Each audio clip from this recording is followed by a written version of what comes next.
홍장원 그 진술 얘기를 했었는데 그런 것들이 좀 쟁점이 되는 것 같아요. 5가지 중에 홍장원은 예컨대 체포 지시가 있었냐 없었냐. 네. 막 극단적인 예로 그거 인정 못하는 사람도 있을 거고 인정하는 재판관도 있을 거고 그게 배척될 가능성도 있어요. 그렇지만 1번 쟁점, 2번 쟁점 예컨대 포고령 위반이라든지 계엄 절차 지켰냐 안 지켰냐 국무회의 거기서부터 다 끝나버리는 거기 때문에 체포 지시는 방첩사에서 체포조가 10개 팀이 갔다라고 그렇죠. 하는 거. 그다음에 이 명단이 방첩사에서 14명의 명단이 나왔다고 하는 것. 그리고 그 명단은 김용현, 윤석열, 조지호, 김봉식이 있었던 12월 3일 7시 40분에 분명하게 전달이 됐다. 맞습니다. 네. 대통령 있는 자리에서 그 명단이 전달이 됐다. 라고 하는 점. 네. 그다음에 이 특전사령관에게 문부시고 들어가라고 하는 것 이런 것들을 통해서 그 포고령뿐만 아니라 세 번째 항목 국회 활동 방해 인정되죠. 네. 그 부분에서 이것을 부인할 수가 없어요. 저렇게 네. 결정을 씁니다. 지금 뭐뭐저뭐뭐저뭐뭐저 거기에다가 네. 당연히 홍장원은 어떤 그 다른 편견이 들어갈 수 없는 상황이에요. 네. 그대로 순서대로 네. 대통령 전화 한 번 왔었다 통화 한 번 했다. 네. 8시에 그다음에 10시 53분에 대통령이 이러이러한 지시하면서 방첩사를 다 도우라고 했다. 방첩사에서 전화해 보니까 처음에 뜨뜨미지근하더니 대통령이 너 도와주라고 했어. 네. 하니까 명단을 짜라락 불러줘서 적었다. 네. 그리고 그 적은 것도 홍장원의 보좌관이 한 번 더 적었다. 네. 그러니까 증거 능력이 차고 넘치죠. 네. 아이고 참 저희가 오늘 그 최고위를 광화문에서 개최를 했는데 네. 그곳이 이제 최상목 대행이 근무를 하고 있는 네. 광화문 중앙청사 앞이었었습니다. 이 국조특위를 진행하시면서도 굉장히 안정적이면서도 조금 전 박선원 의원께서도 다녀가셨지만 그 민주당 의원들과 함께 협조를 해서 이 내란에 대한 음모들을 굉장히 잘 밝혀내셨지 않습니까? 네, 이번에 우리 내란님이 국조특위는 상당한 성과가 있었습니다. 왜냐하면은 이게 이제 공수처, 검찰, 헌재에서 다 증거로 채택이 됐거든요. 네. 특히 헌재에서 만약에 거짓말했다. 그러면 다음 회차에 바로 저희들이 회의를 개최를 해서 막 바로 하시더라고요. 봤습니다. 뒤엎고 또 맞습니다. 예. 증거를 채택하고 예. 또 너는 여기서 이 말하는데 왜 저기서 저 말하냐. 네. 일테면 김현태 707 특임단장 같은 경우는 누가 시켜서 한 것도 아닌데 네. 그날 그 7월 그러니까 12월 9일 날 국방부 컨벤션센터 앞에서 본인이 김용현 국방장관한테 이용당했다. 정부로부터 이용을 당했다. 네. 내가 군복을 벗고서 우리 부하들의 명예를 지키겠다. 이렇게 얘기했잖아요. 네네네. 그것은 그게 최초의 본인의 진술이기 때문에 가장 오염이 안 되고 진실의 마음이다. 그렇죠. 네. 네. 근데 맞죠. 그 이야기를 왜 했냐라고 제가 확인을 해보니까 12월 3일 날 새벽에 11시 20분 어간에 헬기 타고 우리 운동장. 특수 네. 특임 부대가 운동장에 왔을 때는 북한에서 오물풍선이 떨어졌기 때문에 가라고 해서 온 건데 와서 보니까 예. 국회를 난입을 하고 우리가 뽑은 국회의원들을 끌어내라고 이런 지시를 받으니까 이건 아니지 않느냐. 당황했겠네요. 예. 그래서 이제 그 단원들이나 부하들이 그 김현태한테 강력히 항의를 하고 어필했다는 거 아니에요. 네. 이게 뭔 짓이냐? 왜 우리한테 거짓말을 했냐? 이래서 이제 그때부터 그 다음부터 이게 오염이 돼가지고 네. 다른 진술하고 또 여당에서 회의오니까 뭐 번복도 하고 또 딴 얘기하고 네. 그랬죠. 그래서 예. 그건 제가 일격을 가했던 그런 정황이 있었습니다. 네. 야, 네. 그 많은 것들을 네. 사실은 헌법재판소 그 심리하고 같이 가면서 네.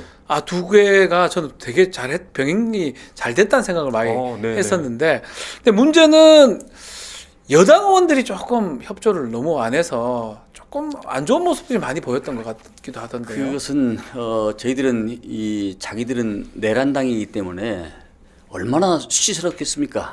그래서 할 말 없으니까 불법 선거, 계속 말도 안 되는 그거- 불법 선거, 네. 동문서답, 예. 성동격서, 엉뚱한 얘기만 우리가 이것을 이렇게 표현합니다. 곰부시 신고 발바닥 긁는 것을 격화소양이라고 합니다. 네네네. 격화 소양입니까? 아무 필요 없는 얘기를 네. 긁어봐야 시원하지도 않고. 그렇지 그런 얘기를 엉뚱한 얘기를 합니다. 이게 불법 선거, 부정 선거.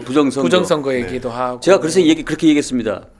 내가 5년 전에 스웨덴을 선관위를 갔더니 스웨덴 선관위가 네.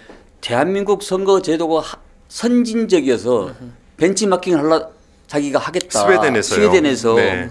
거기 가니까 스웨덴 입양된 그 하원 의원이 여성 의원이 우리 한국 교포가 있더라고요. 네. 네네네. 네. 예, 그분하고 토론 과정에서 그렇게 얘기를 제가 들었었거든요. 예. 스톡홀름 가가지고. 그래서 지금도 제가 기억이 생생한 게 그분하고 그 아바공원을 제가 네. 걸었던 기억이 나와요. 네, 네. 그런데 선진국에서도 우리나라의 선거 제도를 그 도입하겠다고 배우려고 하는 사람들이 하는데. 우리를 부정선거라고 얘기하면은 그래서 그러면은 부정선거로 당선된 그러니까. 윤석열은 뭐냐? 그러니까요. 내가 사무총장에게 똑같이 이렇게 물어봤습니다. 네. 똑같은 제도와 방법으로 하지 않느냐? 맞다는 거예요. 그럼 네. 그 사람도 부정선거네? 말문이 막히는 네. 거죠. 사실 이런 그 특위나 네. 그리고 주요한 시기에 위원장의 역할이 굉장히 중요하거든요. 중요하죠.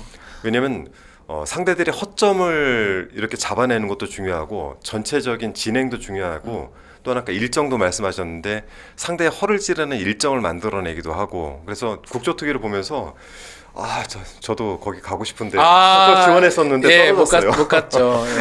예. 제가 그 홍장원 1차장을 제가 처음 만났습니다. 아, 네네. 근데 사람이 보니까 아주 그 단정하시고 네. 그 내공이 상당히 있게 보이더라고요. 그래서 저분을 언제 바른 데 세우지 이 네. 타이밍을 제가 본 겁니다. 역시. 왜냐하면 중간에 네. 저분을 바른 데 세우면은 저분이 발언하는 내용이 여야 공방 중에 살할 수가 있겠길래 끝나기 한 30분, 20분 남겨놓고 11시 10분 어간에 밤 11시 10분 어간에 발언대에 둘이 세웁니다. 네. 그래서 제가 1대1로 국정원장하고 조태영 원장하고 홍정원 1차관 세워놓고 한 번씩 발언 주겠다. 네. 2번 이상 하지 말아라. 예. 그래서 먼저 내가 원장이니까 말씀하시라. 그 다음에 명장면이 나오죠. 그 홍장원 맞아요. 차장에 예. 이게 또 질의를 했고 예. 다시 또 질의를 했고 예. 또 거기서 나온 얘기를 가지고 질의를 했습니다. 그래서 네. 이런 얘기 했습니다. 이 세상 모든 살아있는 모든 문제는 대답에서 나오는 것이 아니라 질문에서 나온다. 질문에서. 그래서 내가 이런 질문을 하겠다 하고 했는데 그때부터 이제 홍장원 그 차장이 네. 10분 이상을 쏟아내서 우리 국민의힘 의원들께서 왜 제지 않냐 그래서 이 원장 내 맘이다. 그렇죠. 위원장감이죠. 아니 당신 같으면 저렇게 말을 하는데 네. 발언을 끌 수 있겠냐? 노 땡큐 안 된다. 계속해라. 해서 그분이 이제 이런 곳이 있는 것이 어디죠? 그 유명한 명장면이 그때 나온 거예요. 누구죠? 평양 보이부 얘기하고. 김정은. 예. 그 얘기가 나온 겁니다. 그래서 내가 내 판단이 맞구나. 너무 명장면. 그래서 네. 마지막에 끝냈는데 조태영 그 당시 국정원장께서는 이렇게 말씀하시더라고요. 예. 저도 국회의원 해봤는데 왜 발언기회를 안 주냐? 내가 분명히 서두에 1대1로 한 번씩 기회를 준다고 했고 그런데 또 다시 기회를 주라면 또 다시 공부할 거 아니냐? 네. 이것을 끝내겠다 해서 그냥 제가 사내를 선포할 때 맞습니다. 예. 이런 식으로 해서 그게 진짜 그게 약간 기술이에요. 이게, 지금도 예. 네, 이게 이게- 노련한 기술입니다. 그 타이밍스 에브리싱이라고 너무 잘하셨어요. 타이밍이 이게 그